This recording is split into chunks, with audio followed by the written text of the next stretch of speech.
मुकद्दस लूका की इंजील उसका 23वां बाब 46वें आयत से 47वें आयत तक। फिर दोपहर के करीब से तीसरे पहर तक तमाम मुल्क में अंधेरा छाया रहा और सूरज की रोशनी जाती रही और मकदिस का पर्दा बीच से फट गया। फिर यीशु ने बड़ी आवाज से पुकार कर कहा, ऐ बाप, मैं अपनी रूह तेरे हाथों में सौंपता हूं। और ये कहकर दम दे दिया।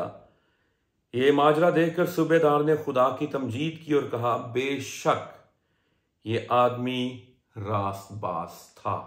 आमीन। अजीजो, आज हम जो खुदावंद यीशु मसीह का 7वां कलमा है उस पर हम थोड़ी देर के लिए गौर करेंगे। खुदावंद यीशु मसीह ने सलीब पर 7 कलमात कहे और ये यीशु मसीह का आखिरी कलमा है। और लिखा है कि फिर यीशु ने बड़ी आवाज से पुकार कर कहा। खुदावंद यीशु मसीह जब अपनी जान दे रहे हैं तो खुदावंद यीशु मसीह बड़ी आवाज से पुकार कर बाप से मुखातिब हो रहे हैं। खुदावंद यीशु मसीह बागे गतसमनी में, जैसे हम जानते हैं, जुमेरात की रात पकड़वाए गए और यीशु मसीह सारी रात पेशियां जो है वो भुगतते रहे। यीशु मसीह को कोड़ों से मारा गया, मुंह पर थूका गया, तमाचे मारे गए, जदोकोब किया गया, कांटों का ताज पहनाया गया और यीशु मसीह जान कनी की हालत में रहे। और फिर यीशु मसीह को मसलूब किया गया, हाथों पांव में कील ठोंक दिए गए। यीशु मसीह इस वक्त लहूलुहान है, यीशु मसीह कर्ब की हालत में है, प्यास की हालत में है, लेकिन जान देते वक्त यीशु मसीह लिखा है कि बड़ी आवाज के साथ, लाउड वॉइस। और अगर हम इसको यूनानी में देखें तो वहां पे इसका मफहूम यह है कि फुल वॉल्यूम, बड़ी आवाज के साथ खुदावंद यीशु मसीह ने अपनी जान को, अपनी रूह को बाप के सुपुर्द किया है। इसका मतलब है कि ये कमजोरी की हालत में यीशु मसीह ने जान नहीं दी, कमजोरी की हालत में यीशु मसीह इस दुनिया से रुखसत नहीं हुए, बल्कि ये एक फतह की ललकार थी।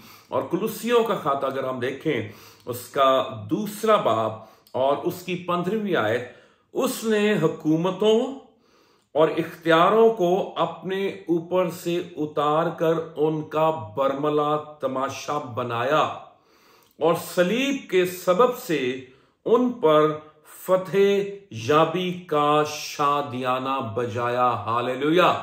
सो खुदावंद यीशु मसीह ये जो 7वां कलमा बोल रहे हैं, यीशु मसीह ये फतेह का शादियाना बजा रहे थे उन इब्लीसी कुव्वतों के खिलाफ, उन बदरूहों के खिलाफ, लूसीफर के खिलाफ, शैतान के खिलाफ, जो मुखालिफ ये समझ रहा था कि शायद मैंने बड़ी फतह हासिल कर ली, लेकिन ये फतह यीशु मसीह की फतह थी और ये हकीकी तौर पर यीशु मसीह फतह याब हो रहे थे।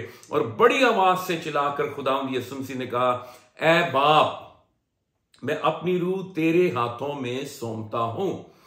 यीशु मसीह का पहला जो कलमा था सलीब पर, यीशु मसीह ने ऐ बाप कहकर ये इस कलमे का आगाज करता है, बाप इनको माफ कर क्योंकि ये नहीं जानते कि क्या करते हैं। और फिर यीशु मसीह सलीब पर जो आखिरी कलमा है वो भी बाप को ऐ बाप कहकर मुखातिब करते हैं। यीशु मसीह की अनाजील में 21 दुआएं जो है वो लिखी गई हैं। एक दुआ को छोड़ के जो यीशु मसीह का चौथा कलमा था, जिसमें ऐ मेरे खुदा यीशु मसीह ने कहा, बाकी 20 दुआओं में यीशु मसीह खुदा को बतौर अपना बाप कहकर पुकारते हैं। ये बात जाहिर करती है कि यीशु मसीह का अपने आसमानी बाप के साथ एक जबरदस्त रिश्ता था, एक जबरदस्त ताल्लुक था। और यीशु मसीह ये नहीं कि जब वो पैदा होते हैं तो फिर वो खुदा के बेटे हैं। यीशु मसीह अजली खुदा के बेटे हैं और ये अजल ही से बाप और बेटे का एक रिश्ता हमें नजर आता है। बाप जो है वो भी अपने बेटे को आसमानों से पुकारता है। बपतिस्मे के वक्त अगर हम देख लें तो फिर खुदा बाप कहता है कि ये मेरा प्यारा बेटा है जिससे मैं खुश हूं, ये मेरा प्यारा बेटा है, इसकी सुनो। सो यीशु मसीह को भी हम जा बजा आसमानी बाप को बाप कहते हुए दिखाई देते हैं। फिर एक और बात, जब खुदा यीशु मसीह 12 वर्ष के थे और जब वो फसा की ईद में शामिल थे और यीशु मसीह के जो पेरेंट्स हैं वो यीशु मसीह को ढूंढते ढूंढते दोबारा यरूशलेम में आते हैं, तो वो कहते हैं कि हम तुझे इतने दिनों से ढूंढ रहे थे। तो यीशु मसीह ने वहां पर एक खास बात की कि मुझे अपने बाप के हां होना जरूर था। यानी यूनानी में अगर हम देखें तो वहां पर लिखा है मुझे अपने बाप के काम में मशगूल होना जरूर था। सो खुदावंद यीशु मसीह खुदा को अपना बाप कहकर पुकारते हैं। और ये पुराने अहदनामा में भी देखें तो हम इस तौर से बाप का मुकाशवा अंबिया के पास नहीं था, और दीगर मज़ाहिब में भी अगर हम देखें तो वो खुदा को बाप कहकर नहीं पुकारते। लेकिन जब हम देखते हैं कि शागिर्दों ने खुदावंद यीशु मसीह से दरख्वास्त की कि हमें दुआ करना सिखा, तो यीशु मसीह ने दुआ इस तरह करना सिखाई कि जब तुम दुआ मांगो तो कहो ऐ हमारे बाप। सो ये बाप का एक रिश्ता होना और बेटे का रिश्ता होना, ये एक ज़बरदस्त बात है। बाप जो है फैमिली वर्ड है, ये इसमें अपनाइयत है, इसमें शफकत है, इसमें एक एहसास हमें मिलता है। सो लाजिम है कि हम भी एक बतौर बाप के अपने आसमानी बाप के साथ गुफ्तगू किया करें। फिर और बात जो हमें इस कलमे में मिलती है वो ये है कि खुदावंद यीशु मसीह ने सलीब पर जो आखिरी कलमा बोला है, ये ज़बूर 31 की 5वीं आयत है, जो हर यहूदी बच्चे को माँ सिखाती थी। और ये बेड टाइम प्रेयर होती थी, और जब रात का अंधेरा छा रहा होता था तो जो माँ थी वो अपने बच्चे को ये कहती थी कि इस वक्त तुमने दुआ करनी और ये कहना है कि ऐ मेरे खुदा या ऐ मेरे बाप, मैं अपनी रूह तेरे हाथों में सौंपता हूं। तो सलीब पर जमीनी जिंदगी खत्म होते हुए यीशु मसीह को हम सलीब पर ये दुआ करते हुए देखते हैं। और दूसरी बात यह है कि जब वो जान दे रहा है तो वो ज़बूर 31 की 5वीं जो आयत है उसकी तलावत कर रहा है।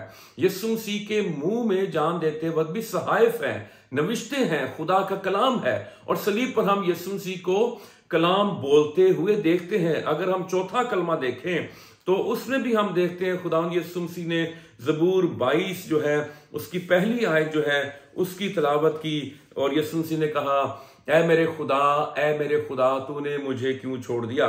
फिर यूहन्ना की इंजील उसके 19वें बाब की 28वीं आयत देखें तो लिखा है, इसके बाद जब यीशु ने जान लिया कि अब सब बातें तमाम हुई ताकि नविश्ता पूरा हो, तो कहा कि मैं प्यासा हूं।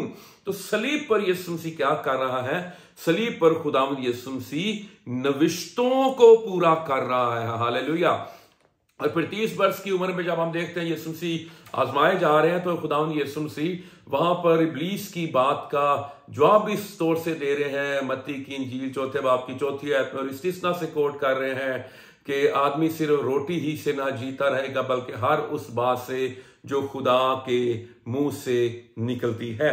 फिर लूका की इंजील में हम देखते हैं जब यीशु मसीह इस दुनिया से रुखसत हो रहे हैं, तो लूका की इंजील उसके 24वें बाब की 85वीं आयत में लिखा है, फिर वो उन्हें बैतनिया के सामने तक बाहर ले गया और अपने हाथ उठाकर उन्हें बरकत दी। जब उन्हें बरकत दे रहा था तो ऐसा हुआ कि उनसे जुदा हो गया और आसमान पर उठाया गया। यीशु मसीह जब जमीनी जिंदगी खत्म हो रही है सलीब पर, तो वो कलाम बोल रहे हैं, सलीब पर वो नविश्ते पूरे कर रहे हैं, और फिर जिंदा होने के 40वें दिन जलाली बदन की हालत में जब वो इस दुनिया को छोड़ रहे हैं, इस दुनिया से रुखसत हो रहे हैं, और आसमानों में जाने से पहले भी वो हाथ उठाकर अपने शागिर्दों को बरकत दे रहे हैं। ये मेरे लिए और आपके लिए एक अमली नमूना है कि हमें जब इस दुनिया से रुखसत होना है तो हमारे इर्द गिर्द जो लोग हैं, हमें अपने खानदान के लोगों को बरकत देते हुए इस दुनिया से रुखसत होना है। तो खुदावंद यीशु मसीह ने कहा कि मैं अपनी रूह तेरे हाथों में सौंपता हूं। ये खुदावंद यीशु मसीह की अपनी रूह थी, ये यीशु मसीह की इंसानी रूह थी। कुछ लोग कहते हैं कि खुदावंद यीशु मसीह ने पाक रूह को खुदा के सुपुर्द किया, नहीं, क्योंकि यीशु मसीह कामिल इंसान था, वो कामिल जिस्म रखता था, कामिल बदन रखता था, और उसके अंदर एक कामिल रूह थी जो इंसानी रूह थी। और पाक रूह तो यीशु मसीह को उस वक्त मिलता है जब वो बपतिस्मा लेता है, तो उस वक्त आसमानों से रूहुल कुद्स यीशु मसीह पर नाजिल होता है।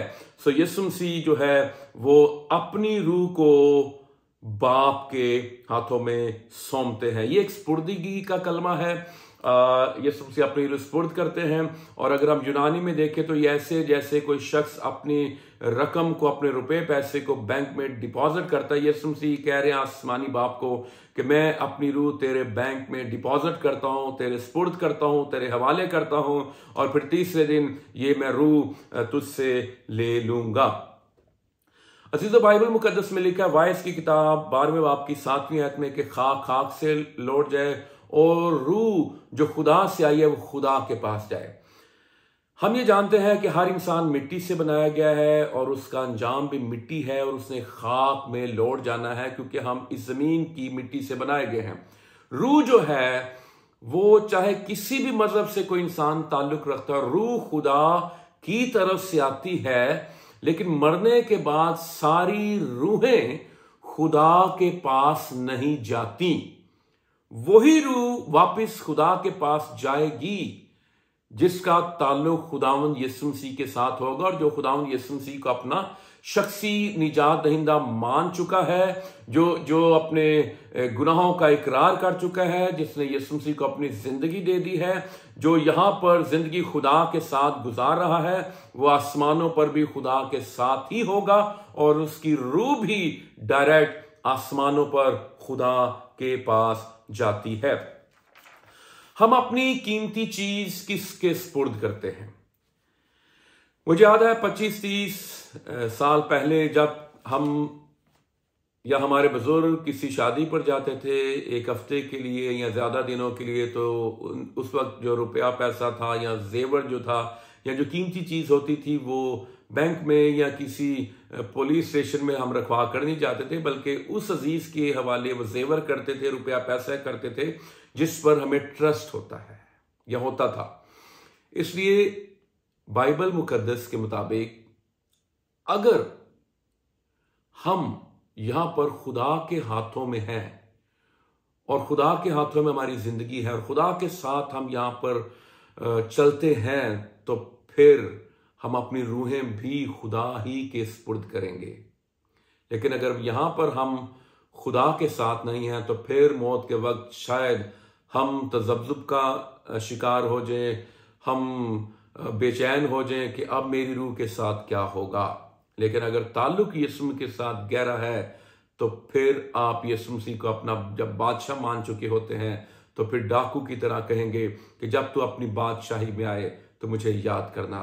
मुझे याद आता है कि जब D.L. मूडी इस दुनिया से रुखसत हो रहे थे, तो D.L. मूडी मरते वक्त ये कह रहे थे, आज मेरी ताजपोशी का दिन है। हालेलुया। अज़ीज़ो, खुदा के साथ अपना ताल्लुक गहरा करना, खुदा के साथ अपना रिश्ता इस्तवार करना, ये बहुत ज़रूरी है। खुदा के साथ ज़िंदगी बसर करना बहुत ज़रूरी है। कुछ लोग ये भी कहते हैं कि यीशु मसीह ने कुर्बानी जो थी इब्लीस को पेश की। हरगिज़ नहीं। खुदावंद यीशु मसीह ने अपनी जो कुर्बानी थी, अपना जो खून जो है, वो इब्लीस को पेश नहीं किया। ये बात याद रखिए। खुदावंद यीशु मसीह ने अगर इब्लीस को ये कुर्बानी पेश की, तो इब्लीस तो झूठा है, और कुर्बानी लेने के बाद और खून लेने के बाद वो तो कह सकता है कि कब मुझे खून पेश किया गया, कब मुझे कुफारा पेश किया गया। बाइबल मुकद्दस ये वाशिगाफ अल्फाज में कहती है कि यीशु मसीह अपना ही खून लेकर एक ही बार पाक मकान में दाखिल होता है, और यीशु मसीह खुदा के हुजूर में जाता है और अपने उस खून को, उस कफारे को खुदा बाप को पेश करता है।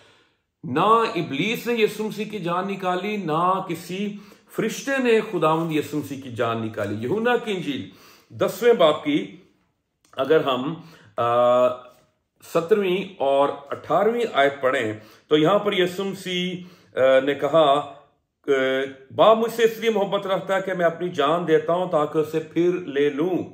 कोई उसे मुझसे छीनता नहीं, बल्कि मैं उसे आप ही देता हूं, मुझे उसके देने का भी इख्तियार है और उसे फिर लेने का भी इख्तियार है। यह हुक्म मेरे बाप से मुझे मिला है। हालेलुया। सो यीशु मसीह ने रजाकाराना तौर पर अपनी जान दी। यीशु मसीह की जान किसी ने निकाली नहीं। उसने कहा कि मुझे देने का भी इख्तियार है और मुझे लेने का भी इख्तियार है। यीशु मसीह के इख्तियार में था कि वो कब अपनी जान दे, वो कब अपनी मौत का जो वक्त है वो उसका तयन करे। हालेलुया। सो यीशु मसीह की जान किसी ने नहीं निकाली, यीशु मसीह ने जान खुद दी। किसी स्कॉलर ने कहा कि तख्लीक के वक्त खुदा ने आदम को अपना दम दे दिया, लेकिन सलीब पर खुदा ने आदम के लिए अपना दम दे दिया। हालेलुया। सो हमारा खुदा जो है वो मुबारक खुदा है, जो मुझसे और आपसे प्यार करता है। हालेलुया। यीशु मसीह के बारे में इन अल्फाज के साथ मैं ख़त्म करना चाहता हूं कि यीशु मसीह ने जब चरनी में अपनी आंख खोली तो सलीब पर अपनी आंखें बंद कर ली और बीच में दरमियान में उसके लिए कहीं पर सर धरने की जगह नहीं थी। सो यीशु मसीह का बाप के हाथों में अपनी रूह को सुपुर्द करना ये उसकी वफादारी की अलामत है। इसलिए बाइबल मुकद्दस में लिखा है मुकाशफा 2 बाब की 10वीं आयत में कि जान देने तक वफादार रह तो मैं तुझे जिंदगी का ताज पहनाऊंगा। आमीन।